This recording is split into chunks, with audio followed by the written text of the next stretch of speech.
Hi guys, good morning. జనవరి 21, 2020 హిందూలో editorial చూద్దాం. ఈ వీడియోలోకి వెళ్ళబోయే ముందు ఈ వీడియోని మీరు చివరి వరకు చూడండి. మీకు నచ్చితే లైక్ చేయండి, ఇంకా నచ్చితే షేర్ చేయండి. మీరు ఏమైనా చెప్పాలనుకుంటే కింద కామెంట్ రూపంలో తెలియజేయండి. ఇంకా ఎవరైనా సబ్స్క్రైబ్ కావాలని ఉంటే సబ్స్క్రైబ్ అవ్వండి. Thank you very much. Tragic trek అంటే ఇప్పుడు మనం ట్రెక్కింగ్ అనేది ఒకటి ఉంటుందండి. అంటే యాక్చువల్గా అంటే కొండల మీద కానీ, అరణ్యాల మీద కానీ, పెద్ద పెద్ద పర్వతాల మీద కానీ వీళ్ళు ఏంటంటే ఇది సాహసయాత్ర అంటారు. ఇలాంటి ట్రెక్కింగ్ అనేది చేస్తూ ఉంటారు అనమాట. ఈ ట్రెక్ అనేది ట్రాజిక్ అనమాట, అంటే విషాదాంతమైంది అని చెప్పే ఆర్టికల్ ఇది. ఈ ఆర్టికల్లోకి వెళ్ళబోయే ముందు ఇంట్లో ఉన్న డిఫికల్టీ వర్డ్స్ ఒకసారి మనం చూద్దాం. ట్రాజిక్, డిజాస్ట్రస్, డ్రెడ్ఫుల్, విషాద, ట్రెక్, జర్నీ, ట్రిప్, దూర ప్రయాణము, ఎకిన్, సిమిలర్, రిలేటెడ్, పోలిక ఉన్న, అఫెన్, ఫ్రీక్వెంట్లీ, మెనీ టైమ్స్, తరచుగా, టెస్టిమోనీ, ఎవిడెన్సు, ప్రూఫ్, రుజువు, ట్రాంపిల్, వాక్ ఓవర్, తొక్కుకుపోవు, పెరిష్, డై, ఎక్స్పైర్, మరణించు, ఎక్స్పిడిషన్, వయేజీ, సాహసయాత్ర, హైక్, ఏ లాంగ్ వాక్, దీర్ఘకాల కాలినడక ప్రయాణము, budding, upcoming, terrain, countryside, గుర్తించబడిన భూమి, కన్సీల్, హైడ్, సీక్రెట్, రహస్యంగా ఉంచు, కాన్స్పీషియస్, ఇండిఫినైట్, ఇండిస్టింక్ట్, అస్పష్టమైన, ఎంతూజియాస్టిక్, అత్యుత్సాహి, టౌట్, బ్రోకర్, దళారి, ఎక్విషన్, ఎక్సెషన్, సముపార్జన, ట్రస్పాస్, రాంగ్, డిస్ట్రస్, హద్దు మీరు. ఇవి దీంట్లో ఉన్న డిఫికల్టీ వర్డ్స్ అండి. ఇక మనం ఆర్టికల్లోకి వెళ్తే కనుక, trekking clubs have expected ignorance of irregulations to lead adventures to their deaths. అంటే ఇప్పుడు మనం ఈ ట్రాకింగ్ క్లబ్స్ ఏవైతే ఉన్నాయో ఇవన్నీ కూడా క్లబ్స్ అనేవి కండక్ట్ చేస్తుంటాయి అనమాట. మధ్యలో ఒక బ్రోకర్లు ఉంటారు. ఆ క్లబ్లు ఏం చేస్తాయంటే వాళ్ళు ఏదైతే వాళ్ళ యొక్క ఇగ్నోరెన్స్ వల్ల, అంటే అక్కడ ఉన్న విషయాన్ని, అక్కడ ఉన్న ఏరియాలో ఉన్న ప్రమాదాన్ని అంచనా వేయలేకపోవడం ఒకటి. దానివల్ల ఏమవుతుంది అంటే అక్కడ ఎవరైతే అడ్వెంచర్ ట్రిప్కి వస్తారో వాళ్ళ చావుకు కారణాలు అవుతున్నాయి, వాళ్ళకి మృత్యు కుహరాలు అవుతున్నాయని చెప్పే ఆర్టికల్ ఇది. Venturing into the forest for a trek without certified guides is akin to walking into the death trap with one's eyes closed. అంటే ఇప్పుడు ఫారెస్ట్లో కనుక అంటే ఒక అవగాహన లేకుండా, ఒక సర్టిఫికేట్ లేకుండా, లేకపోతే ఒక ప్రాపర్ గైడెన్స్ లేకుండా, కరెక్ట్ దిక్సూచి లేకుండా కనుక ఎవరైతే వెళ్తారో అది ఆ ప్రయాణాలన్నీ ఎలా ఉన్నాయంటే చావుకు వాటిని ఎలా పోలి ఉన్నాయంటే వాళ్ళు చావు కోసం ఏర్పరచుకున్న ఒక మృత్యుగృహాలలాగా, అంటే ఇగ్నోరెన్స్ వల్ల, వాళ్ళకి తెలియకపోవడం వల్ల వాళ్ళ చావు కారణాలు అవుతున్నాయని చెప్తున్నాను అనమాట. Many cases of trekkers being fatally attacked by wild animals, of an elephants and other accidents such as falling off cliffs in the Western and Eastern Ghats bear testimony to this. అంటే ఇప్పుడు ఎవరైతే ఎక్కువగా ఈ ట్రెక్కింగ్కి వెళ్ళే వాళ్ళు ఎక్కువగా ఉన్నారంటే వాళ్ళు ఎక్కువ శాతం ఎప్పుడు కూడా ఏదైనా క్రూర మృగాలు వాళ్ళ మీద అటాక్ చేయడం అయితేనేమి, తరచుగా ఏనుగుల గుంపు వచ్చి వాళ్ళ మీద దాడి చేయడం అయితేనేమి, లేదా అక్కడ ఉన్న కొండ చర్యలు విరిగిపడటం, వెస్టర్న్ ఘాట్స్, ఈస్టర్న్ ఘాట్స్లో ఉన్న ఈ కొండ చర్యలు విరిగిపడటం అనేవి ఇవన్నీ టెస్టిమోనీ అనమాట. అంటే వీటన్నిటికీ కూడా రుజువులాగా ఉన్నాయి. వాళ్ళ యొక్క ప్రమాదాలకు కారణమైన రుజువులు చూపించే విధంగా ఈ యొక్క పరిణామాలు అనేవి మనకు కనపడుతూ ఉన్నాయి అన్నమాట. In the latest incident on Sunday, a 40-year-old woman who reportedly went trekking in a reserve forest in Coimbatore with her husband and friends was trampled by an elephant. అంటే ఇప్పుడు ఒక లేడీ ఉందంటే, ఒక 40 years లేడీ ఉందంటే, ఆమె ఎక్కువగా తరచుగా వాళ్ళ హస్బెండ్తోనూ తర్వాత వాళ్ళ యొక్క ఫ్రెండ్స్ ఎవరైతే ఉన్నారో వాళ్ళతో అంటే రిపీటెడ్గా ఎక్కువ శాతం ఆమె ఆ ట్రెక్కింగ్కి వెళ్తూ ఉంటుందన్నమాట. ఈ కోయంబత్తూర్ ఫారెస్ట్లో వాళ్ళు వెళ్ళినప్పుడు ఏమైందంటే ఒక ఏనుగు వచ్చి వాళ్ళందరినీ తొక్కేసింది అనమాట. ట్రాంపుల్డ్ అంటే తొక్కుకుంటూ పోవటం అనమాట. తొక్కేసి వాళ్ళు దాని ఆ చావు కారణమైంది. In 2018, 23 people, most of them youngsters, perished in a forest fire on an unauthorized expedition in the South Tamil Nadu's Kurangani Hills. అంటే ఒక 2018లో కనుక చూసుకుంటే ఒక 23 మంది ఒక యంగ్స్టర్స్ ఎవరైతే ఉన్నారో వాళ్ళు ఇలానే ఒక అనాథరైజ్డ్ అనమాట, ఎవరికి చెప్పకుండా, అక్కడ ఉన్న పర్మిషన్స్ తీసుకోకుండా అనాథరైజ్డ్గా వాళ్ళు అక్కడికి వెళ్ళడం వల్ల అక్కడ జరిగిన ప్రమాదంలో, ఆ ఫైరింగ్ ప్రమాదంలో ఏమైందంటే వాళ్ళందరూ కూడా చనిపోయారు. పెరిష్ అంటే చనిపోవడం అనమాట. చనిపోయారు. ఎక్కడ? తమిళనాడులోని కునంగని హిల్స్లో వీళ్ళు చనిపోయారనమాట. The hike was organised by a private trekking club without forest department permission. అంటే ఇప్పుడు ఎవరైతే ఉన్నారో ఈ యొక్క హైక్ అంటే దీర్ఘకాలిక నడక ప్రయాణాన్ని చేసేవాళ్ళు ఎవరైతే ఉన్నారో వాళ్ళు ఎవరైతే ఆ బ్రోకర్స్ ఎవరైతే ఉన్నారో వాళ్ళు ఫారెస్ట్ డిపార్ట్మెంట్స్ కానీ ఆ క్లబ్ వాళ్ళు ఆ ఫారెస్ట్ డిపార్ట్మెంట్ దగ్గర నుంచి ఎటువంటి పర్మిషన్లు కూడా తీసుకోకుండా వాళ్ళు డైరెక్ట్గా తీసుకెళ్తారనమాట. They have been numerous instances of lost trekkers being eventually rescued by forest persons or locals. అంటే చాలాసార్లు ఏమైంది అంటే ఆ ఎవరైతే ట్రెక్కింగ్కి వెళ్ళారో వాళ్ళు అక్కడ మధ్యలో దారి తప్పిపోవడం కానీ లేకపోతే ప్రమాదంలో పడిపోయినప్పుడు అక్కడ ఉన్న ఫారెస్ట్ అఫీషియల్స్ కానీ ఫారెస్ట్ పర్సన్స్ కానీ లేకపోతే అక్కడ లోకల్ పీపుల్ ఎవరైతే ట్రైబల్ పీపుల్స్ ఉన్నారో వాళ్ళ చేత వాళ్ళు కాపాడబడ్డారు. Not all are fortune through. ఇలాంటివన్నీ అదృష్టవశాత్తు జరగటమే, అంటే వాళ్ళు కాపాడటం అనేది అదృష్టవశాత్తు జరగటమే. అన్ని సమయాలు ఒకేలాగా ఉండవు కదా.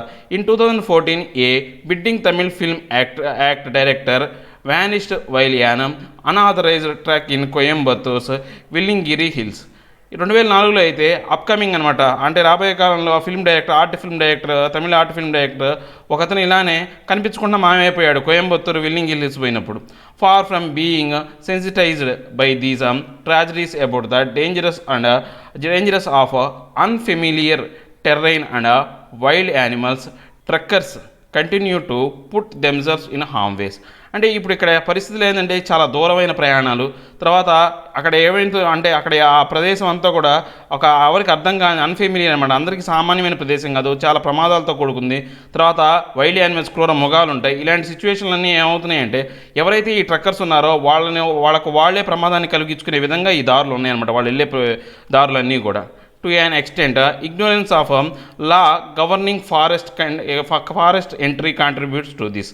అంటే దీంట్లో కొంతవరకు దీని యొక్క అంటే ఈ ప్రమాదాలు కొంతవరకు కారణం ఏంటంటే ఆ యొక్క ఫారెస్ట్ గవర్నింగ్ చట్టాలు ఏవైతే ఉన్నాయో ఆ ఫారెస్ట్ లా గురించి వాటి మీద సరైన అవగాహన లేకపోవడం కూడా ఇలాంటి పరిణామాలకు దారితీయడానికి ఒక కారణం అవుతున్నాయి.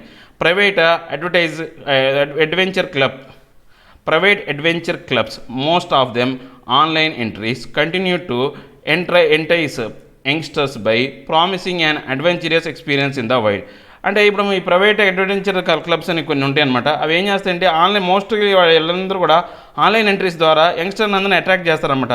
మీ జీవితంలో ఒక అడ్వెంచరస్ అనమాట, సాహసోపేతమైన ఒక ఎక్స్పీరియన్స్ని మీకు అందిస్తాము ఈ వైల్డ్ లైఫ్లో అని చెప్పేసి, వైల్డ్గా ఇస్తామని చెప్పేసి వాళ్ళు ఇచ్చే యాడ్ ద్వారా వాళ్ళ అక్కడి నుంచి వాళ్ళని యంగ్స్టర్స్ ఎవరైతే అట్రాక్ట్ చేస్తున్నారో వాళ్ళు డబ్బులు కట్టి వస్తున్నారు, ప్రమాదాలకు కారణం అవుతున్నాయని. They conceal the information on whether they are authorised to conduct such expeditions. అంటే వాళ్ళు ఏం చేస్తారంటే అలాంటి ట్రెక్కింగ్ చేయడానికి ఆ యొక్క క్లబ్కి అథారిటీ ఉందా లేదా, పర్మిషన్స్ ఉన్నాయా లేదా అనే విషయాలు మాత్రం వీళ్ళు దాచిపెడతారనమాట. In the wake of the Kurangani tragedy the Tamil Nadu government made it mandatory for trekkers to apply for permission from the competent authority to trek on a linear route in a reserve forest and by paying a fee. ఎప్పుడైతే ఈ Tamil Nadu government కరంగిని అనే tragedy జరిగిన తర్వాత, అంటే ఆ విషాదం జరిగిన తర్వాత ఒక గవర్నమెంట్ అనేది ఒక రూల్ పాస్ చేసిందన్నమాట. ఎవరైతే ఆ ట్రక్కర్స్కి వెళ్ళే వాళ్ళు ఎవరైతే ఉంటారో ఖచ్చితంగా పర్మిషన్ అప్లై చేయాలా, దానికి సంబంధించి వాళ్ళు ఒక రూట్ అనే వాటిని గవర్నమెంట్ నిర్ణయిస్తుందన్నమాట. ఆ రూట్లోనే వాళ్ళు వెళ్ళాలా. దాంతోపాటు వీళ్ళు కొంత ఫీ కూడా వాళ్ళకు గవర్నమెంట్కి పే చేయాల్సిన అవసరం ఉంటుంది. అంటే వాళ్ళ యొక్క మెయింటెనెన్స్ కోసం అక్కడ పోలీసులు ఎవరైతే ఉంటారో వాళ్ళు సెక్యూరిటీ కల్పించినందుకు కొంత ఫీ కూడా వాళ్ళకి ఇవ్వాల్సి వస్తుంది అనమాట. Many states also promote eco tourism by conducting organised trucks along safe designated routes and escorted by persons familiar with the terrain. అంటే ఇప్పుడు ఇదే కాకుండా చాలా రాష్ట్రాలు కూడా ఇలాంటివి చేస్తూ ఉన్నాయన్నమాట. అంటే ఒక ఆర్గనైజర్గా ఈ ట్రెక్కింగ్ చేస్తున్నారు, ఒక పద్ధతి ప్రకారం ఒక వ్యవస్థాగతంగా ఈ ట్రెక్కింగ్ చేస్తున్నారు. వాళ్ళు ఎందుకు సేఫ్గా అంటే ప్రికాషన్స్ తీసుకొని అక్కడ ఉన్న ప్రదేశాల్లో అంటే ఆ ఏరియా మీద బాగా పట్టున్న వ్యక్తుల్ని వాళ్ళకు సెక్యూరిటీగా ఇస్తూ వాళ్ళకి చాలా ఉపయోగపడే విధంగా చేస్తూ ఉన్నారనమాట, ప్రమాదాలు జరగకుండా. Such trucks follow a certain rules of thumb prescribing the right clothing and footwear, highlighting the need to be inconspicuous and maintaining a safe distance from wildlife. అంటే ఇప్పుడు ఈ ట్రక్స్ ఇలా చేసే ట్రక్స్లో వాళ్ళు చాలా ప్రికాషన్స్ తీసుకుంటారు అనమాట. వాళ్ళకి సరైన ఏ బట్టలు వేసుకోవాలా, ఎట్లాంటి పాదరక్షలు అంటే ఫుట్వేర్ అంటే చెప్పులు కానీ లేదా షూ కానీ ఎలాంటివి వేసుకోవాలా, దాంతోపాటు వాళ్ళకి ఏంటంటే అస్పష్టంగా ఉండే విషయాలంటే స్పష్టంగా వాళ్ళకి తెలియజెప్పి, దాంతోపాటు అక్కడ వైల్డ్ లైఫ్ నుంచి అంటే ఆ క్రూర మృగాల నుంచి వాళ్ళు దూరంగా ఉంచే విధంగా ఈ ట్రెక్కింగ్లో అనేది వాళ్ళు చేస్తారన్నమాట గవర్నమెంట్స్ అనేవి. There is a need to publicise trekking rules and also the availability of state run eco tourism projects so that nature and adventure enthusiasts are not misled by touts. అంటే ఇప్పుడు మనం ఇంకా చూసుకుంటే ఏంటంటే ఇలాంటి వాటి మీద ఇంకా ఎక్కువగా పబ్లిసిటీ ఇవ్వాలి, ఎక్కువ ప్రచారం జరిపించి ఈ ప్రాజెక్ట్, ఈ ఎకో టూరిజం ప్రాజెక్టుని అభివృద్ధి పరుస్తూ, నేచర్ని అభివృద్ధి పరుస్తూ ఎవరైతే ఔత్సాహికులు ఉన్నారో, అంటే అత్యుత్సాహం గల వాళ్ళు ఉంటారు కదా ఇలాంటి ట్రెక్కింగ్ వాటి మీద, వాళ్ళు ఎవరైతే ఈ బ్రోకర్ల చేతిలో, అంటే మనం చెప్పుకున్నాం కదా క్లబ్స్, అలాంటి అనాథరైజ్డ్ క్లబ్స్ చేతుల్లో పడకుండా వాళ్ళని కాపాడే బాధ్యత గవర్నమెంట్ మీద ఉంది అని చెప్తున్నారు. Using technology, the forest department must strengthen its surveillance mechanism to prevent the illegal entry of truckers. ఇప్పుడు ఏం చేయాలా, గవర్నమెంట్ కూడా ఇంకా ఏంటంటే ఈ ఫారెస్ట్ డిపార్ట్మెంట్ ఇంకా బలోపేతం చేసి ఎవరైతే సర్వేలెన్స్, అంటే మనం సీసీటీవీ ఫుటేజ్ వల్ల కానీ రకరకాల వాటిని ఉపయోగించి అక్కడ ఎవరైతే ఇల్లీగల్గా ట్రక్కర్స్ ఎంటర్ అవుతున్నారో వాళ్ళ ఎంట్రీని రిస్ట్రిక్ట్ చేయాలన్నమాట. As the Atulya Mishra committee which probed the Kurangani fright tragedy recommended the government must fund acquisition of more unmanned high technology aerial vehicles which would aid the forest department that is a short on manpower. అంటే ఇప్పుడు ఈ అతుల్య ముఖర్జీ అనే committee ఏదైతే ఆ కరంగిని fire tragedy జరిగిన తర్వాత ఏం చేసిందంటే వాళ్ళ యొక్క కమిటీని ఫామ్ చేశారనమాట. వాళ్ళు కొన్ని రికమెండేషన్స్ చేశారు. గవర్నమెంట్ ఏం చేయాలంటే దానికి ఇంకా అంటే దాని యొక్క ఫండ్స్ అనేవి పెంచాలి. వాడికి ఏవైతే ఆ ఫారెస్ట్ డిపార్ట్మెంట్కి ఫండ్స్ ఇచ్చి ఇంకా ఏరియల్ సర్వేకి కావాల్సిన టెక్నాలజీని అన్మ్యాన్డ్ వెహికల్స్ అనమాట, వెహికల్స్ ఏవైతే ఉన్నాయో వాళ్ళకి ప్రొవైడ్ చేయాలి. ఎందుకని అక్కడ మ్యాన్ పవర్ పనిచేయలేని పరిస్థితుల్లో ఆ అన్మ్యాన్డ్ వెహికల్స్ అనేవి ఉపయోగకరంగా ఉంటాయనే ఉద్దేశంతో వాళ్ళ కొన్ని ప్రపోజల్స్ చెప్పారనమాట. Law need to be tightened to deal with violators who are now merely fined for trespassing into the reserve forest. అంటే ఇంకా చట్టాలు అనేవి ఇంకా బలంగా టైట్గా చేయాలమ్మా, అంటే బలోపేతం చేయాలి. ఎందుకని ఇప్పుడు ప్రస్తుతానికి ఎవరైతే ఈ చట్టాలని వ్యతిరేకిస్తారో, అంటే నాశనం చేస్తారో, వాళ్ళ యొక్క నియమాలని పాటించకుండా ఉల్లంఘిస్తారో వాళ్ళకి ఇంకా ఎక్కువ శిక్ష పడేటప్పుడు. ఇప్పుడు దాకా ఏంటంటే ఎవరైతే చొరబాటుదారులు, అరణ్యంలో చొరబాటుదారుల వరకు మాత్రమే ఈ ఫారెస్ట్లో అనేది ఫైన్ అనేది ఉందన్నమాట. అది అందరికీ వేసేటట్టు ఉండాలన్నమాట. The authorities must also monitor advertisements by private adventure clubs both offline and online to ensure they do not conduct unauthorized treks. దీంతోపాటు గవర్నమెంట్ ఏం చేయాలంటే ఇంకా ఈ ఎవరైతే ఈ ప్రైవేట్ అడ్వెంచర్ క్లబ్స్ ఏవైతే ఉన్నాయో వాళ్ళు ఇచ్చే అడ్వర్టైజ్మెంట్లు మేము కూడా పర్యవేక్షిస్తూ ఉండాలన్నమాట. అవి ఆన్లైన్ అవ్వచ్చు, ఆఫ్లైన్ అవ్వచ్చు, వాటిని పర్యవేక్షిస్తూ అసలు వాళ్ళు చేసే ఆ ట్రెక్కింగ్కి ఆథరైజ్డ్ ఉందా, పర్మిషన్స్ ఉన్నాయా లేవా అనేది కూడా చెక్ చేసుకుంటూ ఉండాలి. అలా చేసినప్పుడు మాత్రం ఇలాంటి ప్రమాదాలను నివారించవచ్చు అని చెప్తున్నారు అనమాట. నెక్స్ట్ స్టే పుట్, ఇది రష్యాకు సంబంధించిందండి. రష్యాకు సంబంధించిన ఆర్టికల్ ఇది. పుతిన్ గత కొంతకాలంగా మనం చూస్తున్నాం, అతను ఏదో ఒక పొజిషన్లో అయితే అధ్యక్షుడుగానో లేకపోతే ప్రధానమంత్రిగానో అలాగ ప్రైమ్ మినిస్టర్గానో అలా ఉంటూనే ఉంటున్నాడు అనమాట. అంటే అతనికి యాక్చువల్గా అలాంటి రష్యా లాంటి దేశంలో అది ఒక సోషలిస్ట్ కంట్రీ అనమాట. అలాంటి సోషలిస్ట్ కంట్రీలో అంత ఎక్కువ కాలం లాంగ్ పీరియడ్ ఒకే వ్యక్తి పరిపాలించడం అనేది కుదరదు. ప్రతి ఒక్కరికి టైం పీరియడ్ ఉంటుంది. ఇప్పుడు అమెరికాలో చూడండి, ఎవరైనా సరే 2 టెన్యూర్లు మాత్రమే పనిచేయాలి. అలాంటి రెస్ట్రిక్షన్స్ రష్యాలో కూడా ఉన్నాయి. కానీ అతను ఆ రెస్ట్రిక్షన్స్ అన్నింటిని కూడా ఆ రాజ్యాంగాన్ని మార్చుకుంటూ వస్తూ ఉన్నాడు అనమాట. ఇప్పుడు రాబోయే కాలంలో ఎలక్షన్స్ ఉన్నాయన్నమాట. ఆ రాబోయే ఎలక్షన్స్ని ఇతను ఎలా కన్వర్ట్ చేస్తున్నాడు దాని గురించి, అంటే ఆ పవర్ అనేది అతని చేతుల్లోనే ఉండే విధంగా ఎలా చేయబోతున్నాడని చెప్పే article. Putin is a manoeuvring to stay politically relevant at the end of his 4th term. అంటే ఇప్పుడు పుతిన్ ఏం చేస్తున్నాడంటే యుద్ధతంత్రాన్ని ప్రవేశపెడుతున్నాడు. మ్యాన్యూవరింగ్ అంటే యుద్ధతంత్రం అనమాట. యుద్ధతంత్రాన్ని అవలంబిస్తున్నాడు. ఎట్లాగా, అతను ఎప్పుడు పాలిటిక్స్లో, అంటే ఆ పొలిటికల్గా రిలవెంట్, ఎప్పుడు ఆ పొలిటికల్గా ప్రభావం ఉండే విధంగా అతను 4th టర్మ్ అయిపోయినప్పటికీ మళ్ళీ అతను పదవిలో కంటిన్యూ అయ్యే విధంగా ఒక యుద్ధతంత్రాన్ని అతను ప్రవేశపెడుతున్నాడు అనమాట. అదేందుకు చూద్దాం ఒకసారి. ఈ ఆర్టికల్లోకి వెళ్ళబోయే ముందు దీంట్లో ఉన్న డిఫికల్టీ వర్డ్స్ని మనం ఒకసారి చూద్దాం. Stay put, manoeuvre, war game, యుద్ధతంత్రము, demit, resign from an office, overhaul, complete, సమగ్ర, స్వీపింగ్, ఎక్స్టెన్సివ్, వైడ్ రేంజింగ్, అఖండ, రీవ్యాంప్, రినోవేట్, పునరుద్ధరించు, స్పెక్యులేషన్స్, థియరైజింగ్, తీవ్ర ఆలోచన, రైఫ్, వైడ్ స్ప్రెడ్, ఎక్స్టెన్షన్, విస్తారమైన, స్టాంచ్, లాయల్, ఫెయిత్ఫుల్, నమ్మదగిన, చారేడ్, ప్యారడీ, మోఖరి, అపహాస్యము, బోల్స్టర్, సపోర్టు, స్ట్రెంగ్తన్, సహాయము, ఎస్క్రైబ్, ఎజైన్, యాట్రిబ్యూట్, ఆపాదించు. ఇవి దీంట్లో ఉన్న డిఫికల్టీ వర్డ్స్ అండి. ఇక మనం కనుక ఆర్టికల్లోకి వెళ్తే కనుక, president Vladimir Putin government's reshuffle is a latest phase of the calculated transaction strategy aimed at his political relevance beyond 2024 when he demit office. అంటే ఇప్పుడు మనకు ఏదైతే ఈ వ్లాదిమిర్ పుతిన్ గవర్నమెంట్ ఏదైతే ఉందో దాంట్లో మార్పులు చేర్పులు చేసుకొస్తున్నారు అనమాట. దేన్ని ఉద్దేశించుకుని అంటే 2024 రాబోయే 2024 లోపు అక్కడ అతను అంటే ఆఫీసు నుంచి రిజైన్ చేసి ఉన్న అతని యొక్క పదవి నుంచి రాజీనామా చేసే లోపు వాటిని చక్కబెడుతున్నాడు అనమాట. మళ్ళీ తిరిగి అధికారంలోకి రావడానికి ఎలా చేయాలనే విధంగా చక్కబెట్టుకుంటూ వస్తున్నాడు. The overhaul detail in his recent state of the nation address includes swapping constitutional changes which he said would be put to a referendum. అంటే ఇప్పుడు మనం ఏదైతే ఉందో అతను ఓవర్వెల్మ్ అంటే ఏం చెప్పుకున్నాం, సమగ్ర అని చెప్పుకున్నాం అనమాట. ఈ పూర్తిగా డీటెయిల్డ్గా అంటే ఇంతకుముందు అతను నేషన్ అడ్రస్ చేసుకుంటా మొత్తం కాన్స్టిట్యూషనల్గా మొత్తం పూర్తిగా సమగ్రంగా అఖండంగా మార్చుకుంటూ వస్తున్నాడు. ఆ కాన్స్టిట్యూషన్ పూర్తిగా చేంజ్ చేసుకుంటూ వస్తున్నాడు అనమాట. దానికి సంబంధించి కొన్ని రిఫరెండమ్స్ కూడా ప్రజల్లో ప్రవేశపెడుతున్నాడు అనమాట. Most significant is perhaps A 2 term limit for future president. అంటే దీంట్లో ఒక ముఖ్యమైన విషయం ఏంటి అంటే దాంట్లో ఆయన తీసుకురావద్దాం అనుకున్న చర్య ఏంటి అంటే ప్రెసిడెంట్కి 2 term 2 సార్లు మాత్రమే లిమిట్ పెట్టాలి అనే దాని గురించి అతను ఎక్కువగా మార్పులు తీసుకురావాలని చూస్తున్నాడు అనమాట. Mister Putin is currently serving his 4th, కానీ ఇప్పుడు పుతిన్ 4వసారి ప్రెసిడెంట్గా పనిచేస్తున్నాడు అనమాట. 2008 మాన్వర్ when the former KGP officer at the end of the second successive term swapped presidency with Dmitry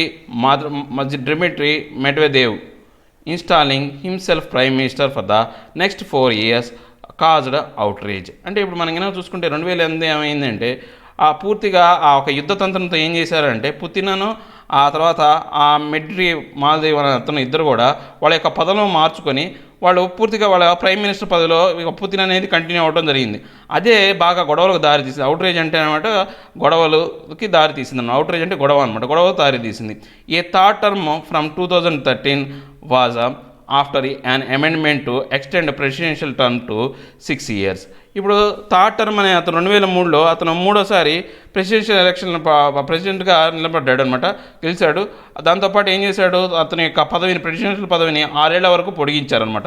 ఎవరైనా ప్రెసిడెంట్గా సెలెక్ట్ అయితే 6 ఏళ్ల వరకు ఆ పదవిలో ఉండే విధంగా ఆ రాజ్యాంగాన్ని మార్చారు. There was a hint of a new revamp at a press conference in December when mister Putin also pointed to a women's eligibility for the country's highest office. అంటే ఇప్పుడు ఇతను ఏం చేయమన్నా డిసెంబర్లో జరిగిన ప్రెస్ కాన్ఫరెన్స్లో ఒక చిన్న హింట్ ఇచ్చాడనమాట. అంటే రీవాంప్ అంటే పునరుద్ధరణ, మళ్ళీ తిరిగి రివైవల్ అనమాట, కొత్తగా మార్పులు తీసుకొస్తామని చెప్పేసి ఆయన ఒక హింట్ ఇచ్చాడు. దాని ప్రకారం పుతిన్ ఏం చెప్పాడంటే ముఖ్యంగా దేన్ని పాయింట్అవుట్ చేశాడంటే ఇలాంటి హైయెస్ట్ ఆఫీస్లో ఆడవాళ్ళకు కూడా అవకాశాలు కల్పించాలి అనేది ఆయన యొక్క ప్రతిపాదనగా ఆ ప్రెస్ మీట్లో చెప్పాడనమాట. Other changes include the expansion of the powers of the parliament and prime minister beside strengthening the state council. ఆయన ఇంకా ఏం చెప్పాడు, పార్లమెంట్ యొక్క అధికారాలను తర్వాత ప్రైమ్ మినిస్టర్ యొక్క అధికారాలను ఇంకా పెంచాలని చెప్పేసి దాంతోపాటు వాటిని పక్కన పెట్టాడు. ఏంటి, స్టేట్ కౌన్సిల్ యొక్క వాటిని బలోపేతం చేయడం అనే అంశాలతో పాటు ఈ పార్లమెంట్ని ప్రైమ్ మినిస్టర్ని కూడా యొక్క పదవులు కూడా ఇంకా బలోపేతంగా చేయాలని చెప్పాడనమాట. Speculations in rife that mister Putin could head the latter body in a role similar in importance to Kazakhstan's former president Nazarbayev, who stepped down in 2019 after a 30-year role. తర్వాత ఈయన ఇంకా ఏం చెప్పాడు అంటే తీవ్రంగా అంటే ఈ తీవ్రమైన ఆలోచనలతో పాటు విస్తారమైన విషయాన్ని కూడా ఆయన ప్రస్తావించుకుంటూ వచ్చాడనమాట.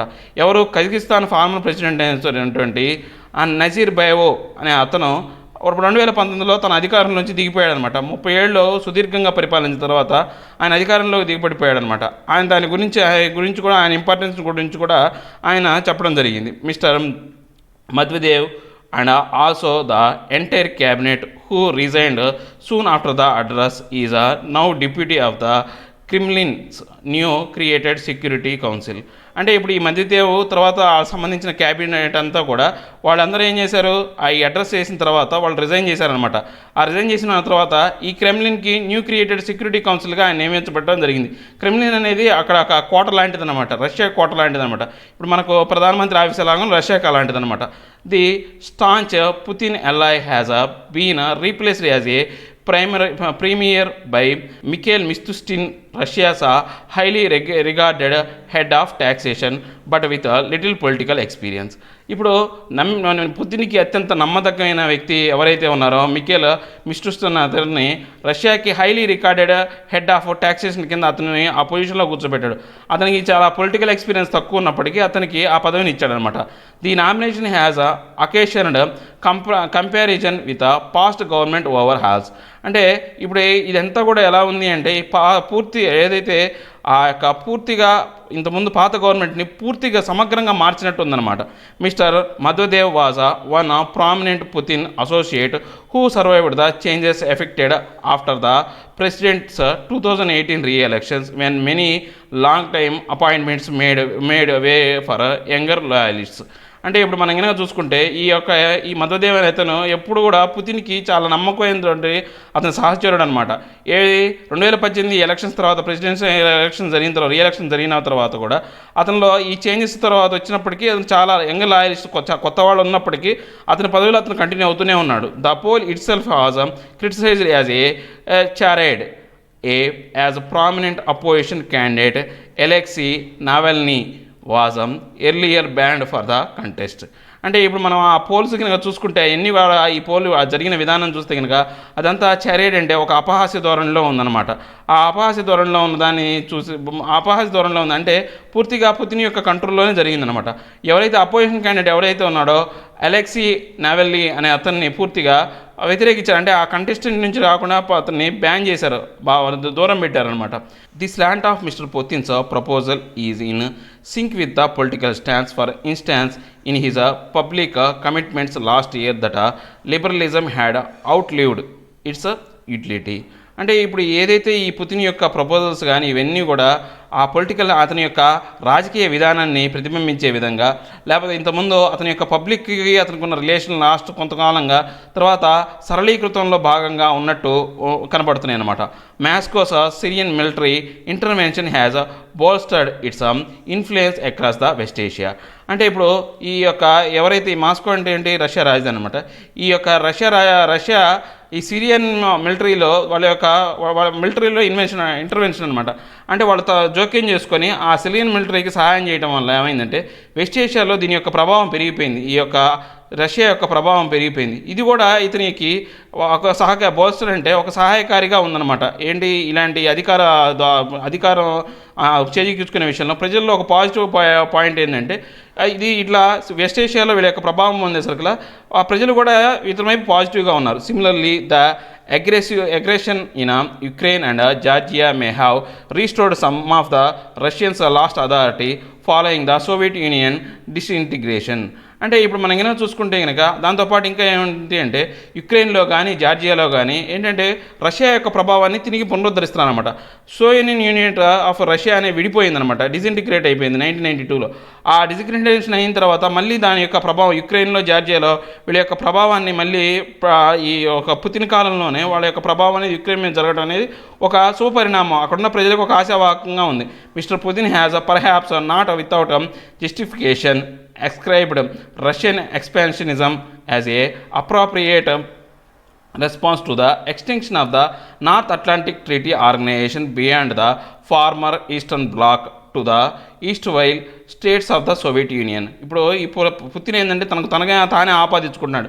ఎలాగా ఇప్పుడు అన్నీ మనం ఈ రష్యా ఏదైతే విడిపోయిన రష్యాని మళ్ళీ మనం తిరిగి కలుపుకోవటం ఎలా ఉంది అంటే North Atlantic Treaty of Organisation నాటోని మనం బలహీనం చేసి మనం బలపడే విధంగా ఉంది అనే విషయాన్ని ఆయనే ఆపాదించుకోవడం మొదలుపెట్టాడు అనమాట.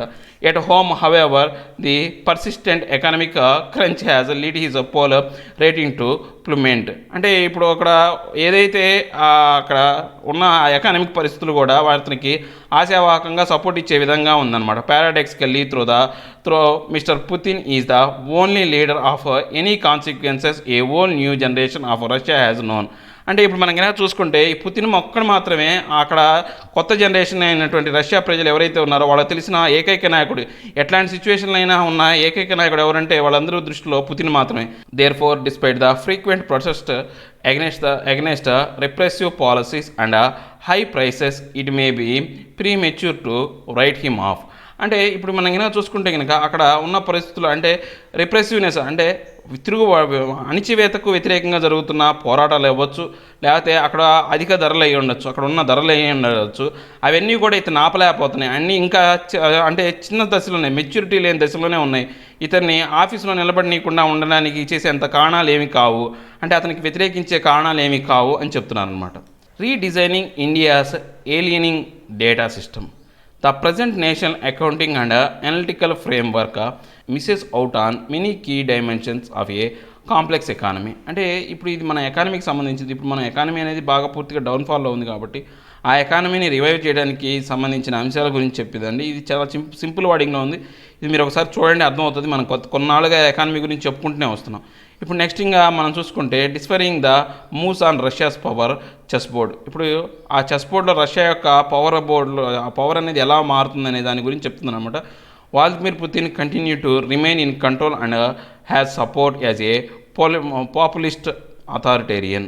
అంటే పొలిటిన్కి ఏంటంటే అక్కడ బాగా పూర్తిగా ఆ రీజియన్ మీద పూర్తి కంట్రోల్ ఉంది, అతనికి మంచి సపోర్ట్ కూడా ఉందన్నమాట. సో అతను పొలిటికల్గా బాగా హైలీ అథారిటేరియన్ అనమాట. అంటే అన్నిటికీ అతను చేయగలిగే శక్తి అతనికి ఉంది అని చెప్పే ఆర్టికల్ అండి. ఇది కూడా సింపుల్ వార్డింగ్లో ఉంది. ఇది ఇంటర్నేషనల్ అఫేర్స్ గురించి. కానీ నెక్స్ట్ మనం ఒక సిఏఏ గురించి ఆర్టికల్ అండి. ఇది చాలా మంచి ఆర్టికల్, ఒకసారి చూద్దాం. ఇది చాలా ఇంపార్టెంట్ కూడా. The great Indian citizenship mess. అంటే ఇప్పుడు మనకు ఈ యొక్క సిఏఏకి సంబంధించిన కేసులు అనేవి రేపు జనవరి 22వ తారీఖున రేపే మనకు సుప్రీంకోర్టు ముందు రాబోతున్నాయి అన్నమాట. ఆ సుప్రీంకోర్టు ఎలాంటి పరిణామాలు తీసుకుంది, అసలుకు ఈ సిఏఏ చట్టం రావడానికి ఇప్పుడున్న గందరగోళ పరిస్థితులు ఏర్పడడానికి ఈ యొక్క సుప్రీంకోర్టు విధానాలు కూడా అవలంబించిన విధానాలు కూడా ఒక రకమైన కారణం అని చెప్తున్న ఆర్టికల్ అండి. ఒకసారి ఈ ఆర్టికల్ చూద్దాం. ఈ ఆర్టికల్ చూసే ముందు దీంట్లో ఉన్న డిఫికల్టీ వర్డ్స్ మనం ఒకసారి చూద్దాం. First, the great Indian citizen mess. Chaos, disorder, disarray, గందరగోళము, అన్ఎబేటెడ్, ఏగర్లీ, మిక్కిలి ఆసక్తితో, ఎథ్నిసిటీ, జాతులు, హ్యార్క్, లిజన్, జాగ్రత్తగా విను, ఆర్బిటరీ, ఛాన్స్, స్వేచ్ఛైన, పర్సిక్యూట్, హింస. ఇవి దీంట్లో ఉన్న డిఫికల్టీ వర్డ్స్ అండి. ఇక మనం ఆర్టికల్లోకి వెళ్తే కనుక the great Indian citizenship mesh. అంటే మెస్ అంటే మనకు తెలుసు కదా, ఒక ఆ జల్లెడ లాంటిది అనమాట. అంటే ఈ జల్లెడలో నుంచే కదా ఇప్పుడు మనకు ఏదైనా జల్లెడలో నుంచి మనం ఉడకడతాం, మంచి చెడుని వేడి చేస్తాను అనమాట.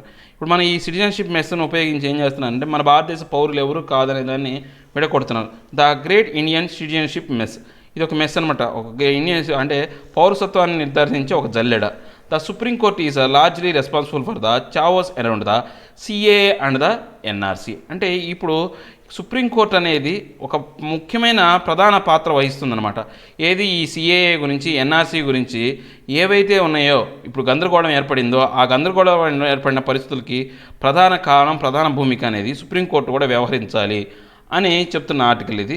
On January 22nd, the Supreme court will here 60+ petitions challenging the constitutionality of the citizenship amendment act CAA. అంటే రేపు జనవరి 22వ తారీఖున సుప్రీంకోర్టు అనేది ఒక 60 పిటిషన్ల వరకు అంటే ఇవి రాజ్యాంగబద్ధంగా లేదా ఈ సిఏఏ చట్టానికి అనే దాని మీద ఆ పిటిషన్స్ని రేపు చర్చించబోతున్నారు రేపు కోర్టులో.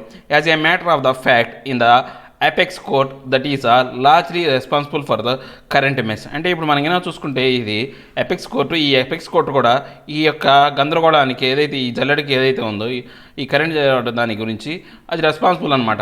It's Sarbananda Sonowal judgment 2005 which struck down the Assam specific illegal migrants determination by Tribunal Act was a turning point of the debate on illegal migrants. అంటే 2005లో ఈ శబరానంద సోనావాలా అనే జడ్జిమెంట్లో ఏం చేశారంటే అస్సామీ స్పెసిఫిక్ ఇల్లీగల్ మైగ్రెంట్స్ అనేది డిటర్మినేషన్ బై ట్రిబ్యునల్ అనేది ఒక ట్రిబ్యునల్ ద్వారా ఎవరైతే ఇల్లీగల్ మైగ్రెంట్స్ ఉన్నారో వాళ్ళని గుర్తించడం అనే విధానాన్ని అప్పుడు ఏం చేసిందంటే సుప్రీంకోర్టు కొట్టేసింది అనమాట. అదే ఇప్పుడు ఈ ఇల్లీగల్ మైగ్రెంట్కి సంబంధించిన విషయంలో ప్రధాన భూమిక వహిస్తుంది అనమాట. ఇప్పుడు ఈ సిఏఏలో కానీ ఎన్ఆర్సీలో కానీ some observation made in the ruling bordered on the xenophobic and were filled with paranoia about outsiders. అంటే ఇప్పుడు మనం ఏమైనా చూసుకుంటే దీని ప్రకారం మనం చూసుకుంటే సుప్రీంకోర్టు అనేది కరెక్ట్గా ఎటువంటి నిర్దేశకాలను ఇవ్వలేదు. జీనోఫోబిక్ అంటే మన భారతదేశ సంతతికి చెందిన వాళ్ళు ఎవరు, బయట నుంచి వచ్చి ఫానోఫోనియా అంటే బయట నుంచి వచ్చిన వాళ్ళు ఎవరు, అవుట్ సైడర్స్ ఎవరు అనే దాని గురించి సరైన నిర్దిష్టమైన ప్రణాళికలు కానీ నిర్దిష్టమైన అంశాలను కానీ వీళ్ళు ఏర్పరచలేదన్నమాట. Now some of these outsiders will become beneficiaries of if the court does not rule against the CAA. అంటే ఇప్పుడు ఎవరైతే బయట నుంచి వచ్చిన అవుట్ సైడర్స్ ఉన్నారో వాళ్ళందరూ కూడా లబ్ధి పొందుతారు. ఇప్పుడు ఈ సిఏఏ చట్టాన్ని కనుక మన భారతదేశంలో కనుక దాన్ని ఆపకపోతే వాళ్ళు లబ్ధి పొందుతారని చెప్తున్నారు. In the Sonowal judgment 2005 the Supreme Court struck down the Assam specific act that had put the burden of proof on the state rather than on the person alleged to be a foreigner. అంటే దీని ప్రకారం ఏంటంటే ఈ Assam specific act కింద ఏం చేశారంటే అప్పుడు సోనావాలా court తీర్పులో ఏం చేశారంటే ఏవైతే డాక్యుమెంట్స్ని ప్రూవ్ చేయాలి ఆ డాక్యుమెంట్ బర్డన్ ఏదైతే ఉందో దాన్ని తీసేశారనమాట, దాన్ని కొట్టేశారనమాట. So without providing any evidence the court went on to say that unabated influx of illegal migrants from Bangladesh into Assam had led to a perceptible change in the demographic pattern of the state and reduce the Assami people to a minority in their own state. అంటే ఒక ఎటువంటి నిర్దేశకాలు లేకుండా ఆ పౌరుల్ని మనం నిర్ధారించలేకపోయాం. బంగ్లాదేశ్ వాళ్ళు ఎవరు, అస్సాం వాళ్ళు ఎవరు నుంచి చేయలేకపోయాం. సో దానివల్ల ఏమైందంటే బంగ్లాదేశ్ నుంచి ఎక్కువ మొత్తంలో ఇలీగల్ మైగ్రెంట్స్ రావడం వల్ల అక్కడ ఉన్న అస్సాం ప్రజలందరూ కూడా వాళ్ళు మైనారిటీ లిస్టులోకి వెళ్ళిపోవాల్సి వచ్చింది. అంటే ఎక్కువ శాతం అక్కడ ఉన్న బంగ్లాదేశ్ సంబంధించిన బెంగాలీ వాళ్ళు కావచ్చు, లేకపోతే బంగ్లాదేశ్ పౌరులు కావచ్చు రావడం వల్ల అక్కడ అస్సాం పీపుల్ ఏమయ్యారంటే వాళ్ళ సొంత రాష్ట్రంలోనే వాళ్ళు మైనారిటీగా తయారయ్యారనమాట. The national register of citizens NRC monitored by the Supreme Court itself has proved these fears to be exaggerated. అంటే ఇప్పుడు ఎన్ఆర్సీ అనేది సుప్రీంకోర్ట్ ఆఫ్ ఇండియా యొక్క అథారిటీలో జరిగింది. అది కూడా ఇలాంటి భయాన్ని వ్యక్తపరిచిందనమాట. Even if all the 19 lakhs excluded people were considered illegal migrants, their composition as a proportion of Assamese population is just 4%. అంటే ఇప్పుడు మనం కనుక చూసుకుంటే ఇప్పుడు 19 లక్షల మందిని మనం ఇల్లీగల్ మైగ్రెంట్స్గా మనం డిక్లేర్ చేసాం. ఆ ఇల్లీగల్ మైగ్రెంట్ 19 లక్షల మందిని చూసినప్పటికీ కూడా ఇప్పుడు అక్కడ ఉన్న అస్సామీ పాపులేషన్ ఇప్పుడు ఉన్న వాళ్ళకన్నా అస్సామీ పాపులేషన్ ఓన్లీ జస్ట్ 4% ఉన్నారు. అంటే 19 లక్షల మంది కన్నా ఎక్కువ మంది ఇల్లీగల్ మైగ్రెంట్స్ అనేవాళ్ళు ఉన్నారు. ఇప్పుడు ఓన్లీ 19 లక్షల మందినే చూసాం. అంత 19 లక్షల మంది తీసేసినా కానీ ఇప్పుడు అస్సామీ పాపులేషన్ అనేది అంతుంది 4%. అంటే మిగతా 96% కూడా వాళ్ళు కాదనమాట. CAA is a territory specific. అంటే ఇప్పుడు ఈ సిఏఏ అనేది ఈ సిటిజన్షిప్ అమెండ్మెంట్ యాక్ట్ అనేది ఒక టెరిటరీ అంటే ఒక ప్రదేశానికి సంబంధించిన అంశం అనమాట.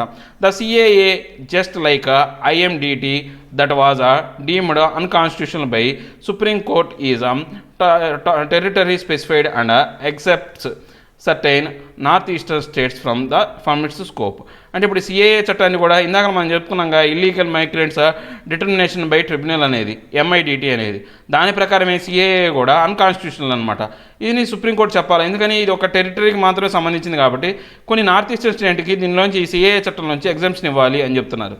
The IMDT had created a separate region for the determination of citizens from Assam while a different region would operate for the rest of India. అంటే ఇప్పుడు మనం కనుక ఐఎండిటీని కనుక చూసుకుంటే అది ఓన్లీ అస్సాం కోసమే తయారు చేయబడింది అనమాట. అదే మిగతా వాటి చూసుకుంటే ఇండియాలో వేరే చట్టం చేశారు అలాంటి వాటిని డిటర్మిన్ చేయడానికి.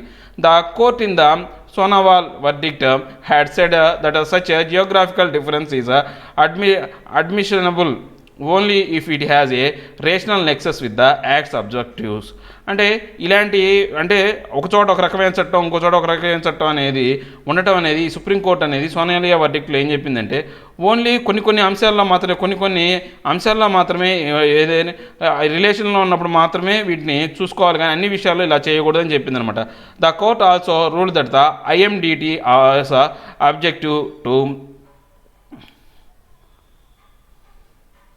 to reduce illegal migration was not served by enacting such a criterion for Assam alone, and hence the act violated Article 14. అంటే ఇంకా ఏం చెప్పింది కోర్టు ఏం చెప్పింది అంటే ఇలాంటి విధానం ఏదైతే ఉందో విడగొట్టే విధానం అనేది కరెక్ట్ కాదు. సో దీని ద్వారా ఇల్లీగల్ మైగ్రేషన్ మనం ఆపలేము లేకపోతే వాటిని కరెక్ట్గా కనుక్కోలేము. సో ఇది ఆర్టికల్ 14కి వ్యతిరేకంగా ఉంది ఈ ఐఎండిటి అనేదని చెప్పి ఆ ఉద్దేశంతో దాన్ని కొట్టేసింది అనమాట. It can be argued that the case of the CAA also the geographic differentiation exclusion of inner line permit state area from its habit has no nexus with the overall objective of the act that is helping persecuted people. ఇప్పుడు మనం ఈ CAA చట్టం కనుక చూసుకుంటే కనుక అది కూడా ఐఎండిటి చట్టం లాగానే ఉంది, దీంట్లో ఏం తేడా లేదు.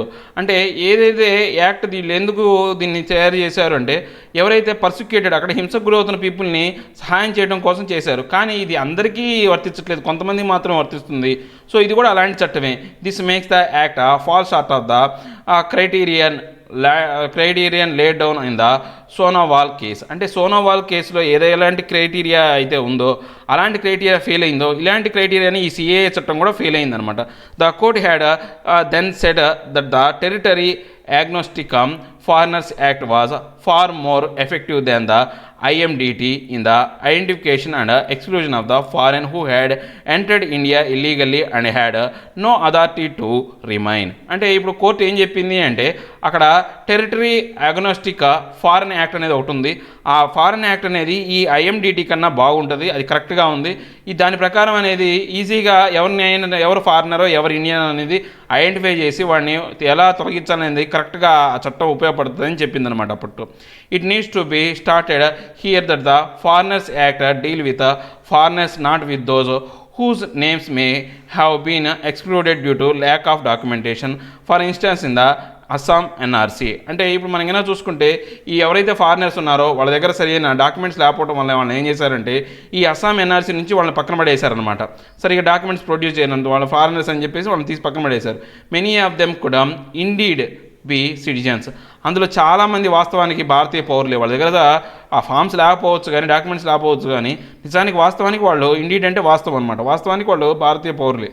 We must create separate citizenship tribunal under the Citizenship Act to examine such cases, placing the burden of proof on the state to justify their exclusion. అంటే ఇప్పుడు మనం ఇంకా ఏం చేయాలంటే కొత్త ట్రిబ్యునల్స్ అనేవి సిటిజన్షిప్ ట్రిబ్యునల్ని ఏర్పాటు చేయాలి. ఎవరో ఒక ఇలాంటి విషయాలని చర్చించడానికి కానీ లేకపోతే ఇలాంటి సమస్యలను పరిష్కరించడానికి ఈ యొక్క కొత్త దాన్ని తీసుకురావాలా, ఎవరు కరెక్ట్ పౌరులు కాదని జస్టిఫై చేయడానికి.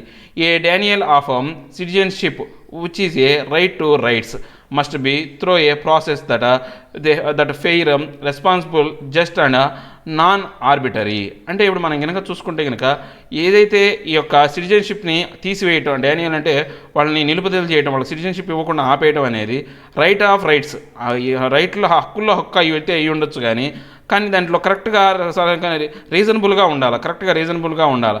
ఏది నాన్ ఆర్బిటరీ, ఏదో ఎవరికో ఆర్బిటరీగా అంటే మనం ర్యాండమ్గా ఏదో ఇచ్చినట్టు ఉండకూడదు. కరెక్ట్గా ఎవరో వాళ్ళు భారతీయ పౌరులు అయితే కరెక్ట్గా వాళ్ళని మనం చెక్ చేసి ఇవ్వాలి. Foreigners tribunals are nothing but kangaroo courts. అంటే ఇప్పుడు మనం కనుక ఫారినర్స్ ట్రిబ్యునల్స్ కనుక మనం చూసుకుంటే వాళ్ళ యొక్క అంశాలు కనుక మనం చూసుకుంటే కంగారో కోర్ట్స్ అనమాట. అంటే కంగారో కోర్ట్స్ అంటే ఎవరి జాతికి వాళ్ళు పెట్టుకునేది అనమాట, వాటికి ఒక అథారిటీ ఉండదు. ఒక 10 మంది సమూహం కూర్చొని ఒక తీర్పు ఇచ్చుకుంటే అది తీర్పు అవుతుంది, దాన్ని కంగారో కోర్ట్ అనమాట అంటారనమాట. It also becomes pertinent here to examine different types of the award citizenship and history of India citizenship legislation. అంటే ఇప్పుడు మనం కనుక చూసుకుంటే ఇక్కడ చాలా రకాలైన ఎగ్జామినేషన్స్ ఉంటాయి ఒక సిటిజన్షిప్ని ఇవ్వాలి అనేది. మన ఇండియా భారతదేశ చరిత్రలో కూడా చూసుకుంటే ఈ సిటిజన్షిప్ లెజిస్లేషన్ కూడా చూసుకుంటే చాలా అంశాలు దీంట్లో ఉంటాయి అన్నమాట. సిటిజన్షిప్ బై బర్త్ అంటే పుట్టుక ఆధారంగా కానీ, ఆర్ జాసోలి అంటే జాసోలి అన్నా కానీ ఆ యొక్క నేల ఆధారంగా, నేలలో పుట్టాడు అనే దాని మీనింగ్ వస్తుంది అనమాట. సో పుట్టుక ఆధారంగా embrace all those who identify with the country. అంటే వీళ్ళందరూ ఎవరైతే ఈ పుట్టుక ఆధారంగా వచ్చే వాళ్ళందరినీ కూడా వాళ్ళకి ఐడెంటిఫికేషన్ ఇవ్వాలి, వాళ్ళ ఆ దేశంలో పుట్టిన వాళ్ళు కాబట్టి వాళ్ళకి ఇవ్వాలి. ఈయన contrast jus sanguinis citizenship based solely on descent recognizes that some races or ethnicities as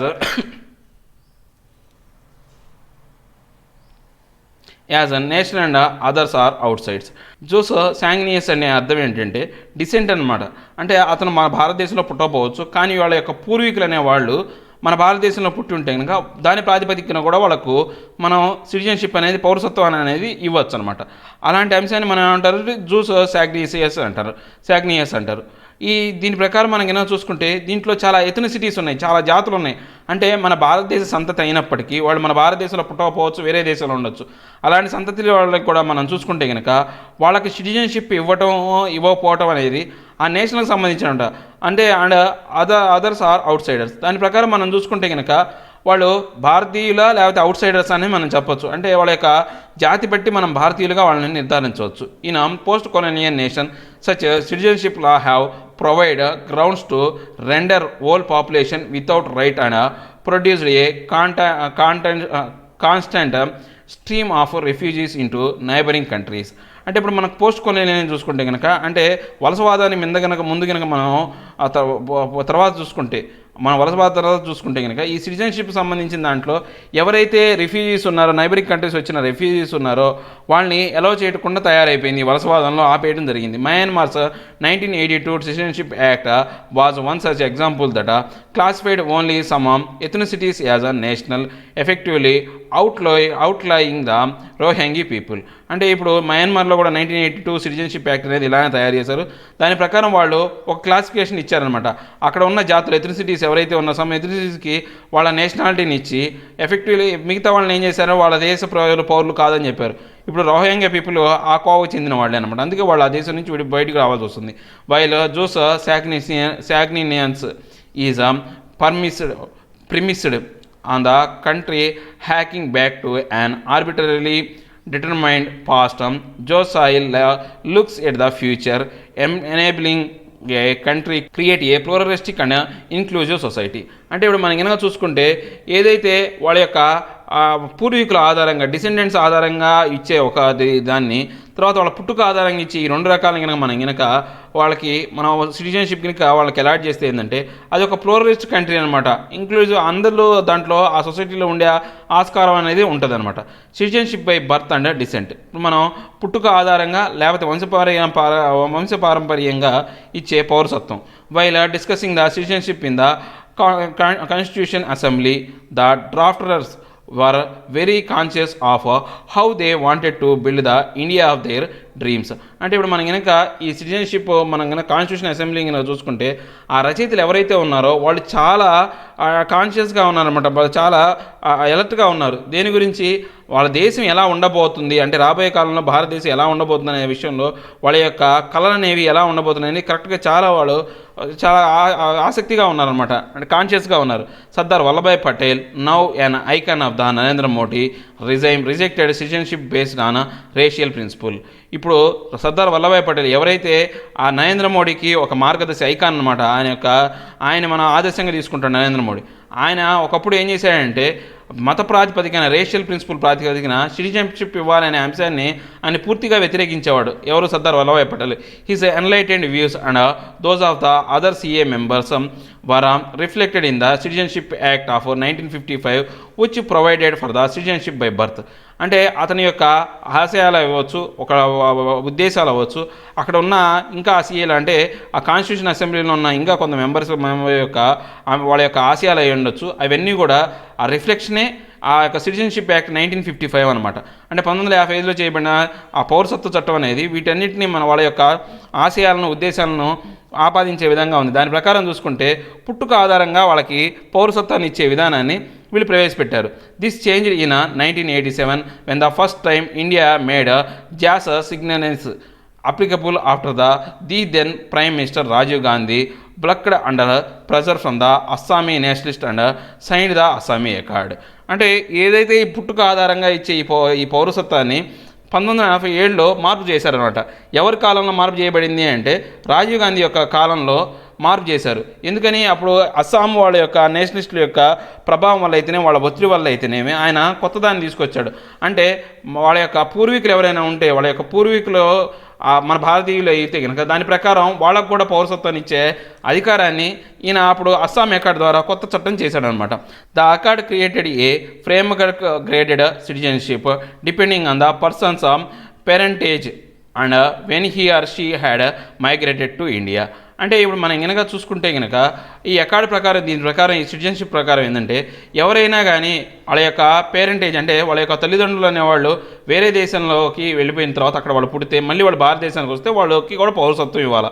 the constitutionality of section 6A of the act which reflect the provision of the accord is still pending before the 5 judge bench of the Supreme Court Supreme Court. అంటే ఇప్పుడు మనం కనుక దాని యొక్క చట్టబద్ధత అనేది ఆ 6A అనే యొక్క అంశం యొక్క చట్టబద్ధత అనేది ఇప్పటికీ 5 జడ్జి బెంచ్ మీద సుప్రీంకోర్టు ముందు అది ఉందన్నమాట. ఆ చట్టబద్ధత ఉందా లేదనేది.